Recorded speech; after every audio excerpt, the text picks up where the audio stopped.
सबको मेरा ओमकारी।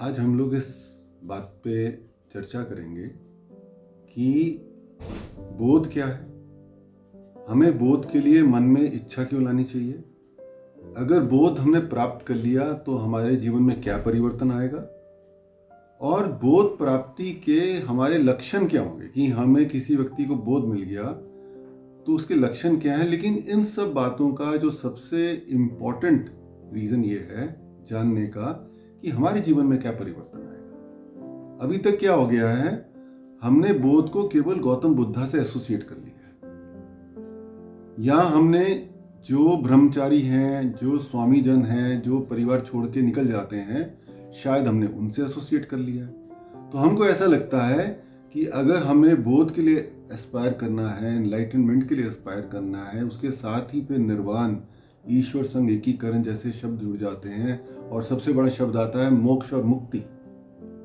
तो हमें लगता है इसके लिए हमें घर बाहर छोड़ना पड़ेगा, हमारे को जो हमारी भौतिक जीवन है उसको छोड़ना पड़ेगा, तभी हम इस चीज को प्राप्त कर पाएंगे। ये एक बहुत ही गलत विचारधारा बन चुकी है कि जैसे कोई व्यक्ति साधना करने लगता है उसके घर वालों को, उनको सबको लगने लग जाता है अब तो ये शायद घर छोड़ के चला जाएगा, और जो करने वाला साधक है उसको भी ऐसा लगता है कि जब तक मैं परिवार में रहूंगा मैं इस चीज को अचीव नहीं कर सकता, मैं उस स्थिति तक पहुंच नहीं सकता, तो मुझे शायद उसको घर छोड़ने की खुजली होने लग जाती है। उसको लगता है ये पूरा परिवार मेरे लिए एक बाधा है। वो बाधा नहीं है, इसी को हमें समझना है। उस परिवार के साथ हम इस लक्ष्य को बहुत आराम से अचीव कर सकते हैं, बहुत आराम से हम उस तक पहुंच सकते हैं। जब तक हम परिवार को एक बाधा समझने लग जाएंगे, हम सोचेंगे हमें भी गौतम बुद्धा की जर्नी पे जाना है या उन संत महात्माओं की जर्नी पे जाना है, हमें पहाड़ों में भागना है, हमें कहीं ऐसे वीराने में बैठना है, तभी हमें ईश्वर की प्राप्ति होगी। ये धारणा गलत है। उनको क्यों प्राप्त हुआ? पहाड़ में भागने से नहीं प्राप्त हुआ, उनको इसलिए प्राप्त हुआ क्योंकि उस लक्ष्य की ओर वो एक मन से एकाग्र होके उन्होंने प्रयास किया। वो प्रयास हम अपने जीवन में भी कर सकते हैं। कौन सी मुश्किल बात है? थोड़ा सा कठिन जरूर होता है एक पारिवारिक जीवन जीते हुए। It is certainly a big challenge, certainly.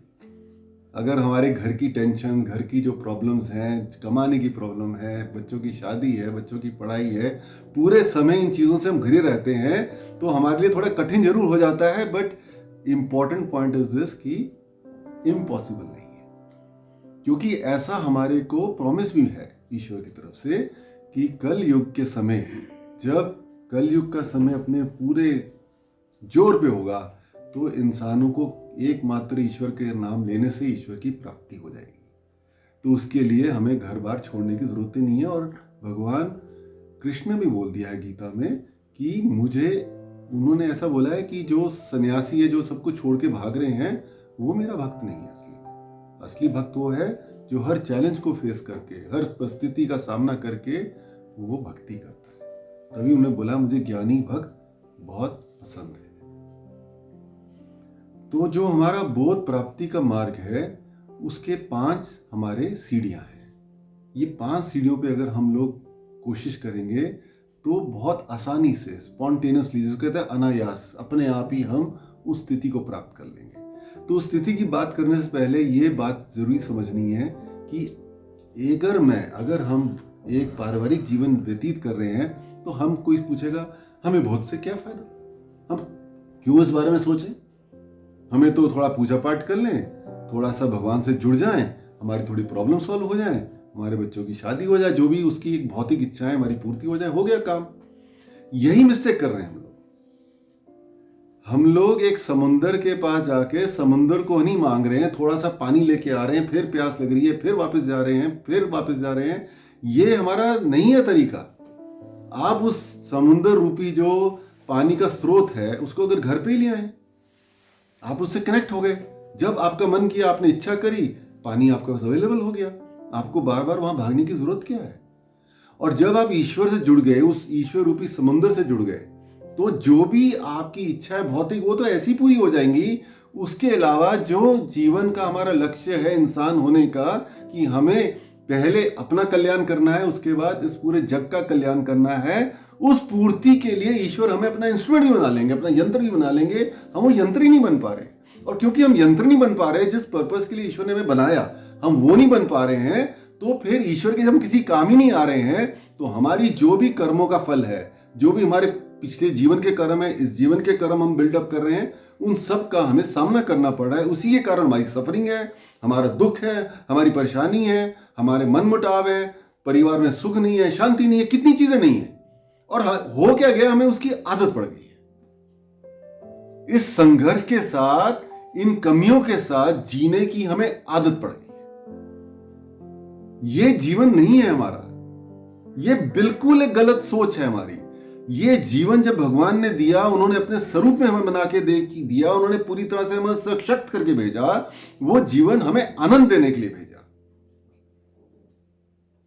उसका सुख वर्ड नहीं होता है, उसका होता है आनंद, कि हर समय हम एक आनंद की स्थिति में हैं। क्योंकि सुख दुख तो साथ चलेंगे, लेकिन अगर हम आनंद की स्थिति में आ जाते हैं तो इन चीजों से हम विचलित ही नहीं होंगे। उसको कहते हैं सत्यचित आनंद।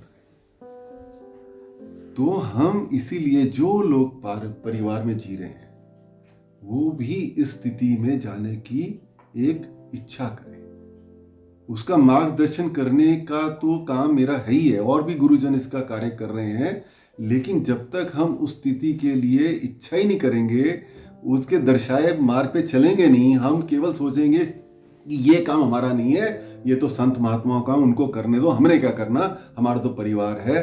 तो इतनी बड़ी जो फौज भगवान ने धरती भेजी, इस धरती की सुरक्षा के लिए, इस धरती के कल्याण के लिए, वो सारी की सारी बेकार चली जाएगी। तो ईश्वर ने जिस पर्पस से हमें बनाया वो तो बेकार जाएगा। हमारा स्वयं का जीवन भी संघर्ष करते करते करते कट जाएगा, और आखिरी की जब सांसें जा रही होंगी तो सोचेंगे कि जीवन का जो मूल्य था वो हमने अदा ही नहीं किया। बड़ा दुखदायी समय होता है, क्योंकि वो समय फिर वापस नहीं आता है। तो जो पहली सीढ़ी है हमारी बोध प्राप्ति की, उसको कहते हैं शुद्ध इच्छा।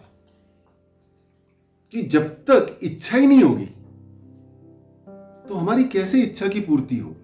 अगर हम ईश्वर से इच्छा यही करते रहेंगे, मुझे गाड़ी मिल जाए, मुझे मकान मिल जाए, मेरे बच्चों की ये पढ़ाई हो जाए, मेरा ये बिजनेस चल जाए, हम इसी एक भौतिक इच्छा, इसको कहते हैं अशुद्ध इच्छा, अगर इसी में फंसे रह गए, तो जो शुद्ध इच्छा है, जो बड़ी इच्छा है, उसकी हमने जब इच्छा ही नहीं करी, तो वो चिंगारी कैसे जलेगी, आग कैसे लगेगी। जो इन गाड़ी होती है, मोटर कार होती है, उसके अंदर इंजन होता है, उसको जब हम सेल्फ लगाते हैं तो एक चिंगारी उत्पन्न होती है, उसके बाद ही वो इंजन के अंदर वो गति आती है उसको चलाने के लिए। नहीं तो चाहे 1 करोड़ की गाड़ी हो, सोने की गाड़ी हो, उसका इंजन चल ही नहीं रहा है, तो फिर वो गाड़ी बेकार है। इसीलिए हमारा शरीर है, कई हजार करोड़ का है। उससे पूछो जिसको कोई तकलीफ हो जाती है, जब तक तकलीफ नहीं आती इस शरीर की हमें वैल्यू ही नहीं पता चलती। जब उसको तकलीफ आती है, जैसे किसी को कैंसर हो गया, किसी को ऐसी बीमारी हो गई, वो समझता है कि इस शरीर का क्या मूल्य है। तो इतने करोड़ों की हमें भगवान ने जायदाद दी है, और जब तक हम वो शुद्ध इच्छा ही नहीं करेंगे, तो हम सोच रहे हैं कि हमारी गाड़ी का जीवन का इंजन चल रहा है, वास्तव में चल नहीं रहा। हम वहीं कोल्हू के बैर की तरह घूम रहे हैं और हम उसी को जीवन मान रहे हैं। तो शुद्ध इच्छा हमें करनी है सबसे पहले, कि मुझे ईश्वर आपसे मिलना है, ये मेरी जिद है। अब अगर हम अपने जो हमारे माँ बाप के सामने कोई जिद करते हैं, माँ बाप के पास पैसा नहीं भी हो फिर भी वो उसको पूरी करते हैं। जो माँ बाप बन चुके हैं और जिनके बच्चे हो चुके हैं, ये बात वो अच्छी जानते हैं कि जेब में पैसे नहीं भी होते तो भी वो कहीं से लेके आते हैं कि बच्चे ने इच्छा कर दी।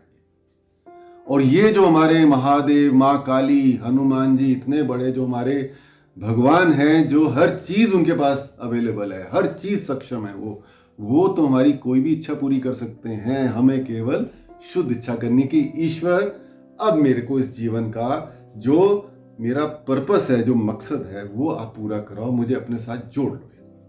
एक बार तो मैं जुड़ के देखूं आपसे कि जीवन का आनंद क्या है। तो जैसी हमारे पास शुद्ध इच्छा आती है तो हमारा आध्यात्मिक जीवन की शुरुआत हो जाती है। और वास्तव में वो केवल आध्यात्मिक जीवन नहीं है, वो हमारा भौतिक जीवन की भी शुरुआत अब हुई है। एक आनंदमय जीवन व्यतीत करने की शुरुआत होती है, और जब वो हमारी इच्छा आती है तो हमें अब आगे बढ़ना पड़ता है। तो हमें जो दूसरे काम करना होता है वो ये होता है, हमारे अंदर भक्ति का जागरण होना चाहिए। भक्ति हमारे बीच जागृत होनी चाहिए, जिसके हमारे सामने जो प्रेरणा के जो स्रोत हैं वो हैं श्री हनुमान जी। कि शिव जी ने जब अवतार लिया हनुमान जी का, क्या जरूरत थी लेने की? अगर इस बारे में विचार करें, शिव जी तो अपने पूर्ण थे, उनको हनुमान जी का अवतार लेने की क्या जरूरत थी? क्योंकि शिव जी में एक चीज की कमी है, सारे गुण हैं उनके अंदर, कौन सा गुण नहीं है? भक्ति नहीं है। वो किसकी भक्ति करेंगे? उनका एक नाम आता है बिन ईश्वर, उनका कोई ईश्वर ही नहीं है। तो हम लोगों को दिखाने के लिए कि भक्त को स्वरूप क्या होना चाहिए, भक्ति कैसे करनी है, उन्होंने राम जी का अवतार लेकर श्री राम जी की भक्ति करके हमें दिखाया प्रैक्टिकली। और वो भक्ति अगर उनके हम गुण पे हम मनन करेंगे और उसको अपने जीवन में हम लोग उतारने की कोशिश करेंगे। किसमें उतारना? हमारे विचार ऐसे हो जाना चाहिए, हमारा व्यवहार ऐसा हो जाना चाहिए, तो और हमारा आचरण भी ऐसा हो जाना चाहिए। तो समझिए, हमने जो भी पूजा पाठ की, हमने जो भी ईश्वर के जुड़ने के कार्य किए, वो अब उसका जो हमारा रंग है अब चढ़ने लगा है, नहीं तो केवल एक एक्सरसाइज है। तो जब तक वो पहला गुण हमारे अंदर नहीं आया भक्ति का, तो पहले मैं ये सारी सीढ़ियां डिस्कस करता हूं, फिर हनुमान जी के जो गुण हैं उस पर हम थोड़ी देर बात करेंगे। तो जब हमारे अंदर भक्ति आ जाती है, जब भक्ति आ जाती है तो दूसरा जो हमारे अंदर गुण आता है वो है ज्ञान का। तो बिना ज्ञान के हम निर्वाण की, बोध की, ईश्वर संग एकीकरण की स्थिति पा ही नहीं सकते। तो ज्ञान कौन सा? शुद्ध ज्ञान, ईश्वरीय ज्ञान। सत्य क्या है? सत्य क्या है? हम असत्य में फंसे पड़े हैं। वो असत्य ही माया का जाल है, और उस माया के जाल को निकालने वाली कौन है? मां काली, महामाया रूप में। माया को कौन तोड़ेगी? महामाया। महामाया कौन है? मां काली। इसलिए मां काली जब हम भक्ति करते हैं तो हमें सच समझ में आता है, और झूठ का पूरा पर्दाफाश हो जाता है। तो आप देखेंगे, जो आप काली की भक्ति कर रहे हैं, महादेव की भक्ति कर रहे हैं, आप देखेंगे जीवन में आपको बहुत बहुत ऐसी चीजें नजर आएंगी कि ये कैसा कैसा गलत हो रहा था, क्या क्या झूठ था आपके जीवन में। लोगों के नकाब उतरने लग जाएंगे। जो आपको लगता था ये तो मुझसे बहुत प्यार करता है, आप तो क्या करे, ये तो कुछ भी नहीं है। मैं कैसे माया जाल में फंसी हुई थी या फंसा हुआ था। लोगों की रियलिटी सामने आ जाएगी। वो बड़ी दुखदाई भी होती है, बड़ा दुख होता है, क्योंकि हम जिस धारणा को लेके बैठे होते हैं, वो जब धारणा टूटती है तो बड़ा दुख होता है ना। चाहे वो हमारा फीलिंग्स हो, चाहे हमारे को एक हमारा मेंटली फीलिंग होता है कि भाई ये चीज ऐसे है, वो बदल जाती है। तो जब हमें सत्य का ज्ञान आता है तो हमें समझ में आता है ईश्वर एक है। और सबसे बड़ा ज्ञान क्या आता है? कि कर्ता वही है। हम किस बात का अहंकार कर रहे हैं? हम किस बात के लिए प्लानिंग कर रहे हैं? हम किस चीज के लिए भाग रहे हैं? इसका मतलब ये नहीं है कि हम कर्म छोड़ के बैठ जाएं।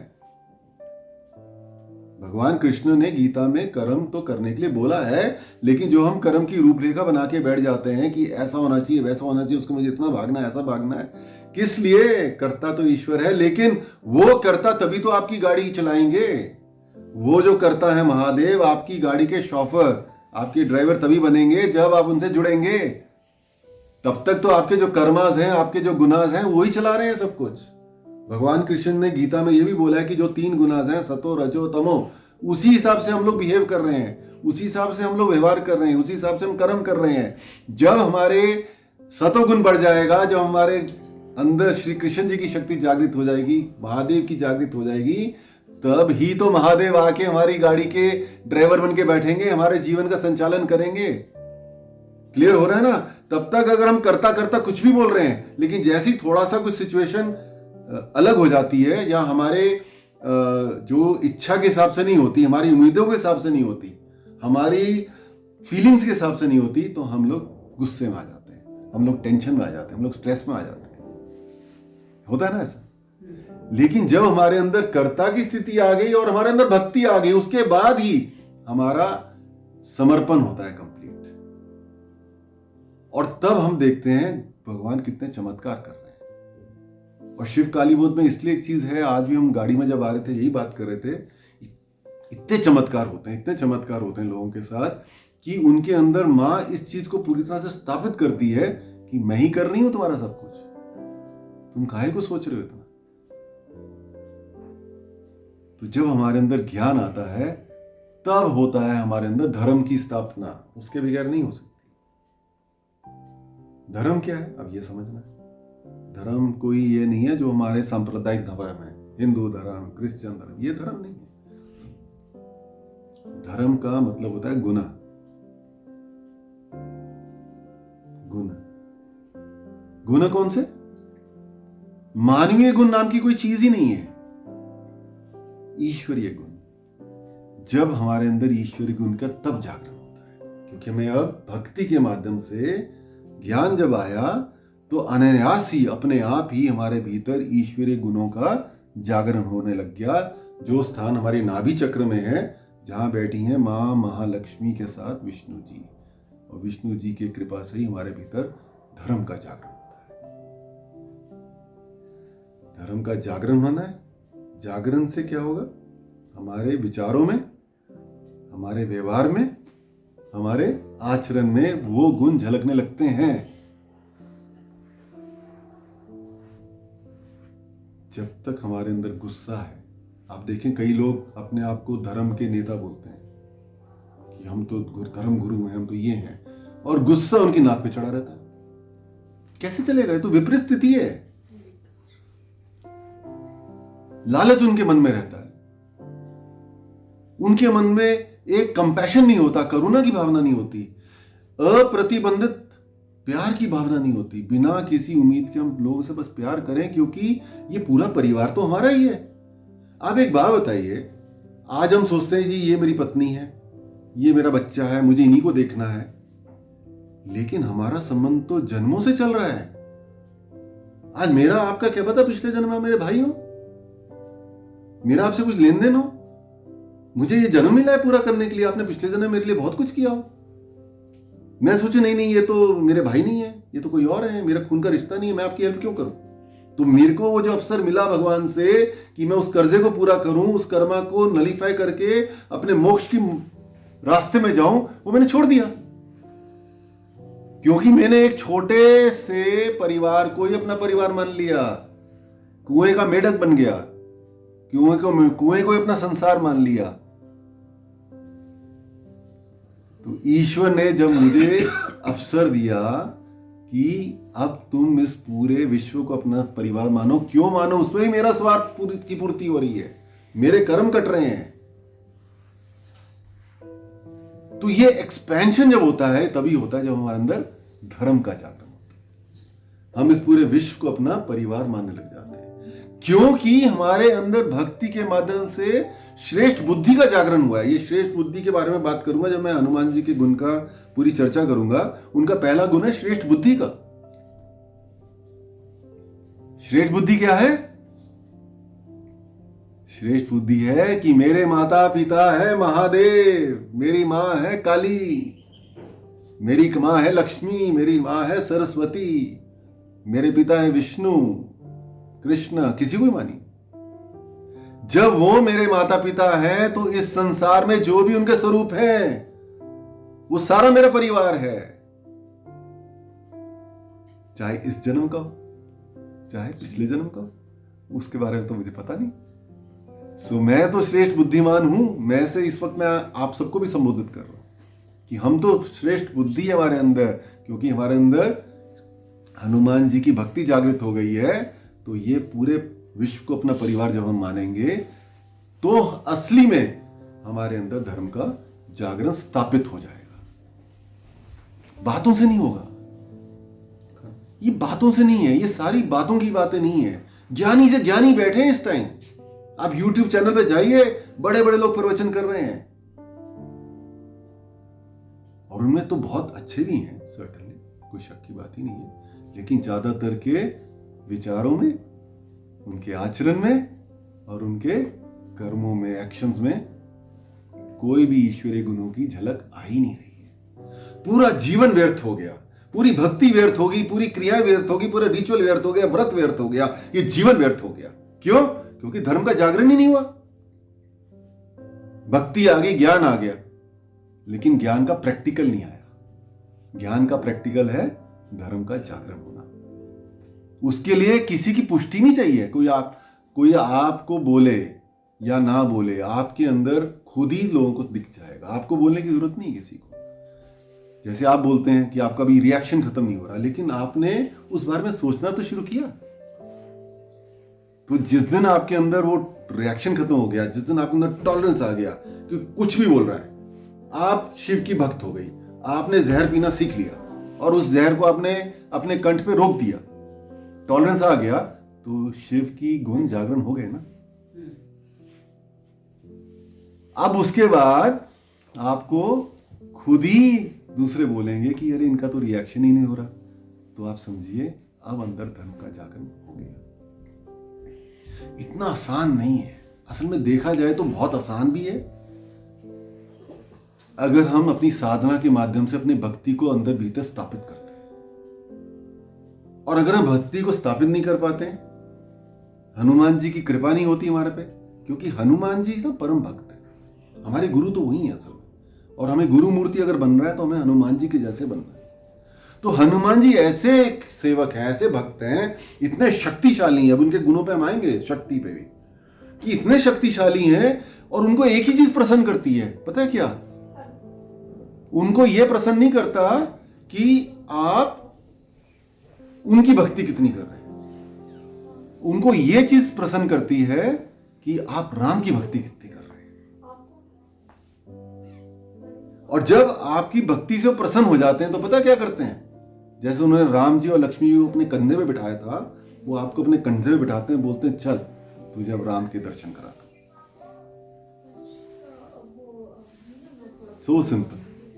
सो अगर हमने उस भक्ति को हनुमान जी की अपना लिया और हनुमान जी की हम पे कृपा हो गई, तो आराम से हमारे को राम से मिला देंगे, महादेव से मिला देंगे, काली से मिलवा देंगे। वही तो बोध है। और बोध क्या है? तो अब क्या हुआ? भक्ति के बाद ज्ञान, ज्ञान के बाद धर्म जागरण हमारे भीतर हो गया। अब जब धर्म जागरण हुआ तो हमें चौथी स्थिति मिलती है, वो भी अपने आप ही, वो है निष्काम कर्म की, कर्म की स्थिति, निष्काम कर्म।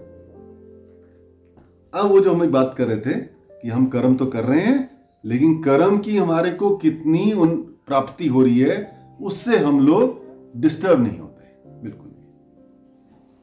आपको क्लियर हो रहा है? तो हमारे भीतर जब इस निष्काम कर्म की स्थिति जागृत होती है, तो हम लोग profit, loss, good, bad, this is good, this is bad, ऐसा नहीं होना चाहिए था, वैसा नहीं होना चाहिए था, उस सारी स्थिति से हम लोग ऊपर उठ जाते हैं। फर्क ही नहीं पड़ता हमारे को। समझे इस बात को? कि हम सोचते ना ऐसा क्यों हो गया, ऐसा नहीं होना चाहिए था, ऐसा होना चाहिए था, मैंने इतनी मेहनत करी, मुझे ऐसा रिजल्ट मिलना चाहिए था। तभी हम उस चीज के ऊपर उठते हैं, क्योंकि जब तक हम लोग निष्काम कर्म की स्थिति में नहीं जाएंगे, तब तक हमारे भीतर डाउटलेस अवेयरनेस नहीं आएगा। इट इज कॉल्ड निर्विकल्प समाधि। कोई डाउट ही नहीं है, कोई ईश्वर की उपस्थिति, ईश्वर की पावर, ईश्वर की शक्ति, ईश्वर की हमारी जीवन में उपस्थिति को लेकर कोई डाउट ही नहीं रहता। वो तभी होता है जो हमारे अंदर इस चक्र का पूरा स्थापना हो जाती है, पूरी एनर्जी इसकी शुद्ध हो जाती है, जब हमारे अंदर निष्काम कर्म की स्थापना होती है कि अब जो है जैसा है ईश्वर की कृपा है और हम अपना कर्म करते रहेंगे। कर्म से तो पीछे नहीं हटते। अब चौथी स्थिति के बाद हम पहुंचते हैं ध्यान की स्थिति में। इसलिए मैं आप सबको बार बार कहता हूं कि हम जो भी शिव कालीबोध का प्रोसेस कर रहे हैं, जिसमें हम जैसे जल क्रिया करते हैं, हम लोग अग्नि क्रिया करते हैं, हिम क्रिया करते हैं, पूजा कर रहे हैं, हवन कर रहे हैं, हम ये सब क्यों कर रहे हैं? अपने शुद्धिकरण के लिए कर रहे हैं। कि जो नेगेटिव एनर्जी हमारे भीतर बैठी है, जब तक वो अंदर रहेगी हम ध्यान ही नहीं कर पाएंगे। मैं आपको ध्यान की स्थिति में ले जाने की प्रयास कर रहा हूं, कोशिश यही है बस। आप सबका शुद्धिकरण हो जाए, जो पिछले कर्मों की नेगेटिव एनर्जी कैरी फॉरवर्ड हो रही है, जो इस जन्म में इकट्ठी कर ली है, जिसके कारण हमारे अंदर से ईश्वर के धर्म का, उनके गुणों का जागरण नहीं हो रहा, जब वो होगा तो आपके अंदर ध्यान की स्थिति आएगी। एक चीज आप और नोट करिए, मेडिटेशन एक फैशन है आज के लिए, और लोग मेडिटेशन बहुत लंबा लंबा भी करते हैं। कई लोग कुछ भी नहीं करते और ध्यान जरूर करते हैं, लेकिन अगर हम उन लोगों को देखें तो परिवर्तन ही दिखेगा आपको।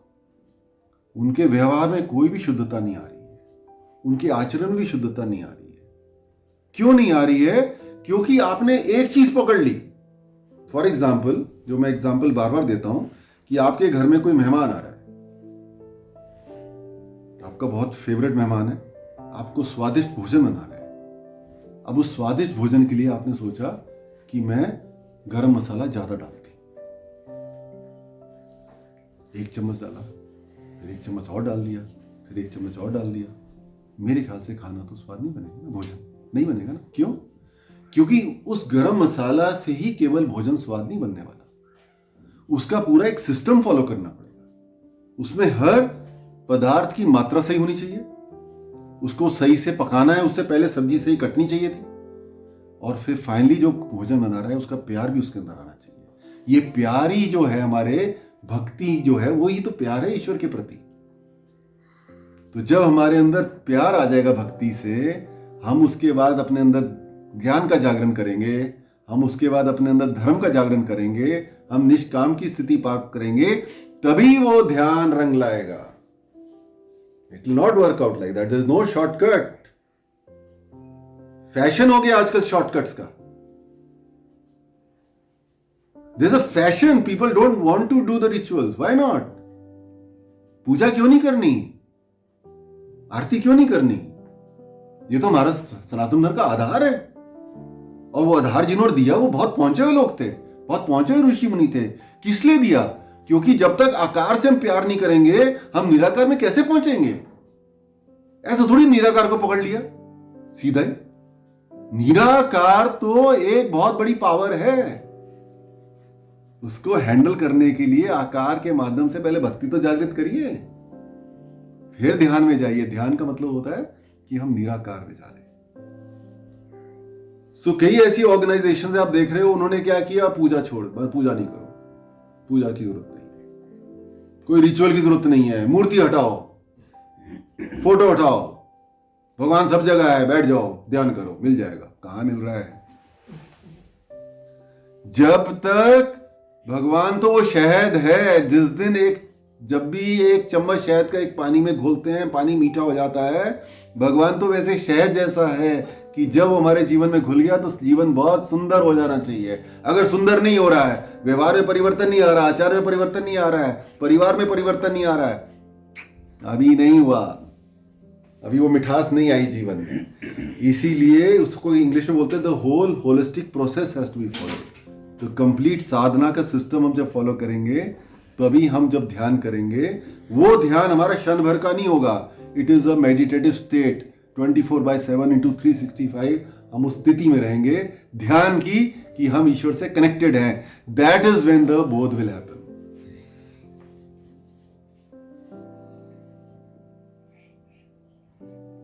मीन्स निर्विकल्प समाधि में चले गए, हमारा बोध हो गया। उसके बाद कोई किताब पढ़ने की जरूरत नहीं है, सारा ईश्वरीय ज्ञान अपने आप आएगा। सच झूठ समझ में आ जाएगा। कोई झूठ बोल रहा होगा, आपको पता चल जाएगा झूठ बोल रहा है। आपका कोई बिगाड़ नहीं सकता कुछ भी। आप 100% प्रोटेक्शन में, आपका कोई एक्सीडेंट नहीं हो सकता,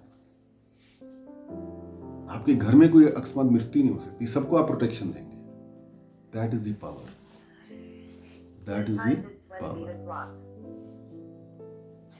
जिससे मैंने स्टार्ट किया था कि हम जो सब पारिवारिक लोग हैं, हम इसलिए बोध की इच्छा करें कि हमें एम्पावर होना है, सिर्फ अपने लिए नहीं, अपने साथ फिर अपने परिवार को प्रोटेक्शन देना है, फिर उस पूरे विश्व को प्रोटेक्शन देना है, पूरे विश्व में परिवर्तन लाना है हमें। ठीक है? तो इस चिंगारी की जो शुरुआत है वो तो शुद्ध इच्छा से ही होगी। तो मेरी आप सबसे इसलिए एक विनती है हाथ जोड़ के कि आप लोग ना जो एक पारिवारिक लोगों की एक मेंटल एक ना वो है लिमिटेशंस है, उसको छोड़ दीजिए। You Aspire for the top, the best, कि मुझे भी बोध चाहिए, मुझे भी मुक्ति चाहिए इन बंधनों से। इसका मतलब ये नहीं हम ये छोड़ के भागे, नहीं, यहीं रह के आनंद लेंगे उन सब का। परिवार में रह के ही परिवार का आनंद लेना है, भागना नहीं है कहीं पे। मोह से मुक्ति हो जाएगी, आपका जीवन आनंदमय हो जाएगा। आप प्रार्थना करेंगे, ईश्वर से एकदम सुनेंगे, एकदम से। You will see this happen. मैं इसीलिए कहता हूं मैं गुरु नहीं हूं, क्योंकि मुझे एक इंटरमीडिएट नहीं बनना है कि आपकी कोई प्रॉब्लम मुझे बताएं, फिर मैं कहूं अच्छा मैं प्रार्थना करूंगा, अच्छा जी हो गुरु जी आपने कमाल कर दिया। अरे मेरी औकात तो वही है जो आपकी है, मुझे भी वही नाक रगड़नी है जहां आपको रगड़नी है, देने वाला तो वो है, तो है नॉट डायरेक्ट। आप जब एम्पावर हो गए, आपने प्रे किया, आप देखोगे प्रेस भगवान सुनने लग गया, प्रार्थना सुनने लग गया भगवान। तो क्या करोगे? अब अपनी तो सारी इच्छाएं पूरी हो गई, अब चलो दूसरों के लिए प्रार्थना करते हैं बिना उसको बताए, क्योंकि आपने भी नहीं वो क्रिएट करना ना सिस्टम कि किसी को भी प्रॉब्लम आए, मीना जी आप प्रार्थना करो। क्यों? आप करो ना, लेकिन चुपचाप कर दो, क्योंकि आपका कनेक्शन बना हुआ है ना, तो थोड़ा जल्दी तो सुन ही लेंगे भगवान। ये उसको नहीं बताना, क्योंकि उसका भी कॉन्फिडेंस हमने बिल्डअप करना है।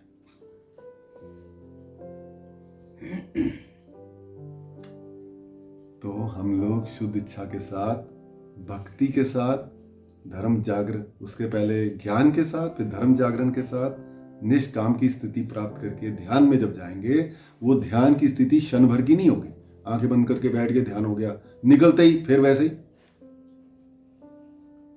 निकलते ही सब कुछ वहीं का वहीं, नहीं, ये नहीं, नो।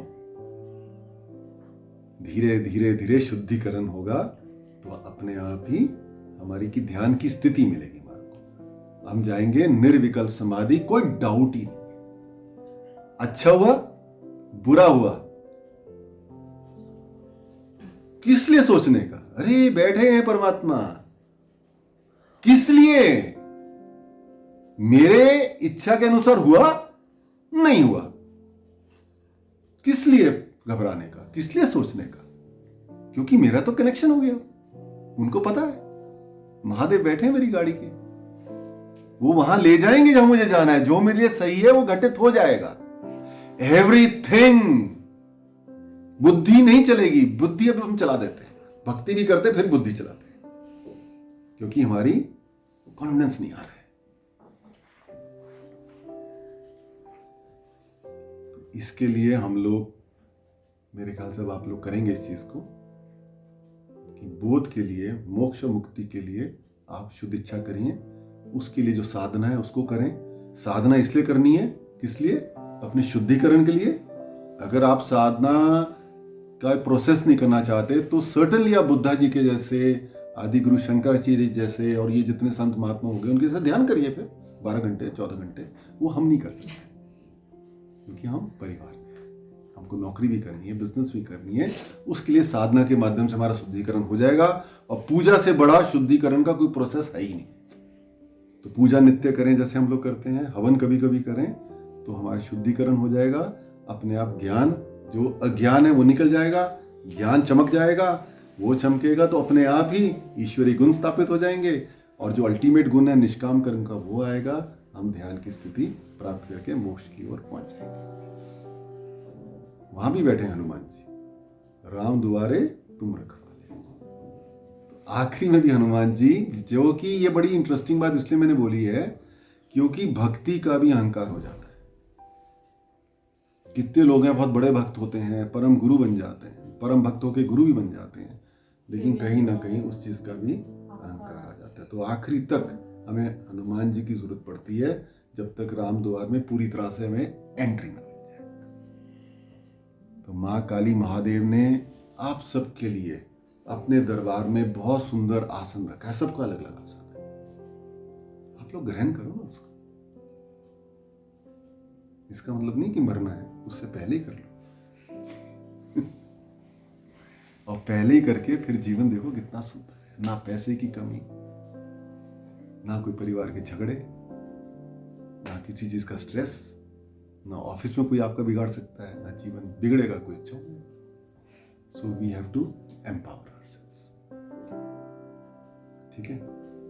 सो ये हमारा आज का मेरे आपसे एक विनती भी है कि आप लोग इस चीज के लिए मेहनत ऑलरेडी कर रहे हैं, लेकिन अब शुद्ध इच्छा लेके अल्टीमेट एम के ऊपर चल के आप इस बारे में साधना करते रहें। और छोटी मोटी बातों से बिल्कुल भी घबराएं ना, बिल्कुल भी डिस्टर्ब ना, क्योंकि आप लोगों को सीरियसली बताऊं, कुछ लोगों को तो समझ में आ गया, आपको भी समझ में नहीं आ रहा। आप ऑलरेडी मां के दरबार में एक्चुअली आ चुके हो। You are already there, you are already protected. आप पूरे रक्षा में हो, आपका कोई कुछ नहीं बिगाड़ सकता। बिकॉज जो आदि शक्ति का पूर्ण स्वरूप है मां काली का, वो आपकी मां है। जो अर्धनारीश्वर के वामांग में बैठी है मां काली महादेव के, वो आपकी मां है। कोई कुछ नहीं बिगाड़ सकता, आपकी कोई प्रॉब्लम रहेगी नहीं। केवल मां इसकी आपको एक तैयार कर रही है कि आपका कॉन्फिडेंस हो जाए कि मां है, मेरे साथ है, मुझे इस बुद्धि को समर्पण करना है बस। ठीक है। तो मेरे ख्याल से आज का हम टॉक यहीं पूरा करते हैं। हनुमान जी के बाद अगली बार बात करेंगे। तो आप सबको मेरा ओम।